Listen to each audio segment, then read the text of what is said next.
കൂടി കൈവരികയാണ് രഞ്ജിത്ത്.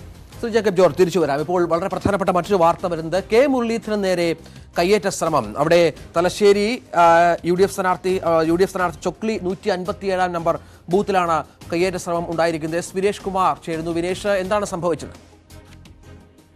രഞ്ജിത്ത്, അല്പസമയം മുമ്പാണ് വടകര സ്ഥാനാർത്ഥി മുരളീധരന്റെ നേതൃത്വത്തിലുള്ള സംഘം ചൊക്ലിയിലുള്ള, അതായത് കണ്ണൂർ ജില്ലയിലെ ചൊക്ലിയിലുള്ള 157 ബൂത്തിൽ സന്ദർശനത്തിനെത്തിയത്. ഇത് LDF പ്രവർത്തകർ തടയുകയും അദ്ദേഹത്തെ കയ്യേറ്റം ചെയ്യാൻ ശ്രമിച്ചു എന്നാണ് UDF പ്രവർത്തകർ ആരോപിക്കുന്നത്. എന്നാൽ പോലീസ് യഥാസമയം ഇടപെട്ട് പ്രവർത്തകരെ മാറ്റുകയും അദ്ദേഹത്തിനോട് സന്ദർശനം നടത്താനുള്ള അനുമതി നൽകുകയും ചെയ്തിരുന്നു. അതിനുശേഷമാണ് തിരിച്ചു പോയിരിക്കുന്നത്. എന്നാൽ ഇപ്പോൾ അല്പസമയം മുമ്പ് നടന്നതിൽ കൃത്യമായ ഒരു വിവരം നമുക്ക് ലഭ്യമായി വരുന്നേ ഉള്ളൂ. രഞ്ജിത്ത്, ഈ സംഭവവുമായി ബന്ധപ്പെട്ട് മറ്റു വിവരങ്ങൾ, ഈ പറഞ്ഞതുപോലെ വലിയ രാഷ്ട്രീയ പോരാട്ടം നടക്കുന്ന ഒരു മണ്ഡലത്തിൽ ഇത്തരം ഒരു അക്രമ സംഭവങ്ങളിലേക്ക് കാര്യങ്ങൾ പോകുന്ന ഒരു പശ്ചാത്തലമൊക്കെ അത് വൈകാരികമായി തന്നെ പ്രവർത്തകർ സ്വീകരിക്കാനുള്ള എല്ലാ സാഹചര്യവും ഉണ്ട്. അതിനനുസരിച്ചുള്ള ക്രമീകരണങ്ങളൊക്കെ അവിടെ സുരക്ഷാ സംവിധാനങ്ങളൊക്കെ ഒരുക്കിയിട്ടുണ്ടോ? അത്തരം കാര്യങ്ങളെക്കുറിച്ച് എന്താണ് വിവരങ്ങൾ?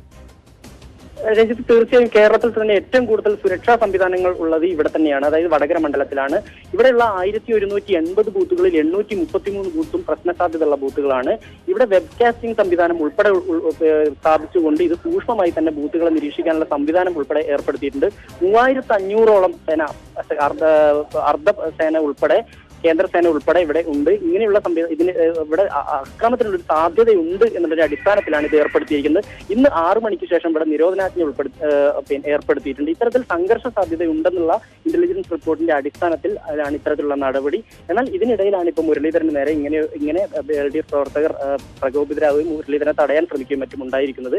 എന്തായാലും ഇത് സുരക്ഷയുടെ വീഴ്ച എന്ന് നമുക്ക് പൂർണ്ണമായി പറയാൻ കഴിയില്ലെങ്കിലും പോലീസ് യഥാസമയം ഇടപെടുകയും മുരളീധരനെയും മറ്റും അവിടെ നിന്ന് മറ്റ് സേഫായ മറ്റൊരു ഭാഗത്തേക്ക് മാറ്റുക, അദ്ദേഹത്തിന് ഇവിടെ പോളിംഗ് സ്റ്റേഷനിൽ സന്ദർശിക്കാനുള്ള ഒരു അവസരം ഉണ്ടാക്കി കൊടുക്കുകയും ചെയ്തിരിക്കുന്നത്. നമുക്കറിയാം, ഈ ചുക്ലിയിലുള്ള ബൂത്ത് ഉൾപ്പെടെയുള്ള സ്ഥലങ്ങൾ പ്രശ്ന സാധ്യതയുള്ള ബൂത്തുകളാണ്. ഏറ്റവും കൂടുതൽ പ്രശ്ന സാധ്യതയുള്ള ബൂത്തുകൾ തലശ്ശേരി, കൂത്തുപറമ്പ് ഭാഗങ്ങളിലാണുള്ളത്. ഇവിടെയാണ് അക്രമ സാധ്യത ഉണ്ടെന്ന് പറയപ്പെടുന്നതും.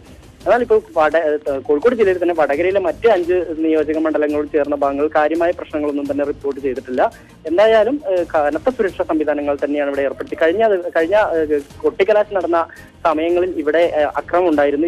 UDF LDF പ്രവർത്തകരെ ഏറ്റുമുട്ടുകയും ഒരു വിഭാഗം UDF പ്രവർത്തകരെ പോലീസ് അറസ്റ്റ് ചെയ്ത് പ്രതിഷേധിച്ചുകൊണ്ട് UDF പ്രവർത്തകർ പോലീസ് സ്റ്റേഷൻ, വില്യപ്പള്ളിയിലുള്ള പോലീസ് സ്റ്റേഷന് മുമ്പിൽ കുത്തിയിരിപ്പ് സമരം ഉൾപ്പെടെ നടത്തിയിരുന്നു.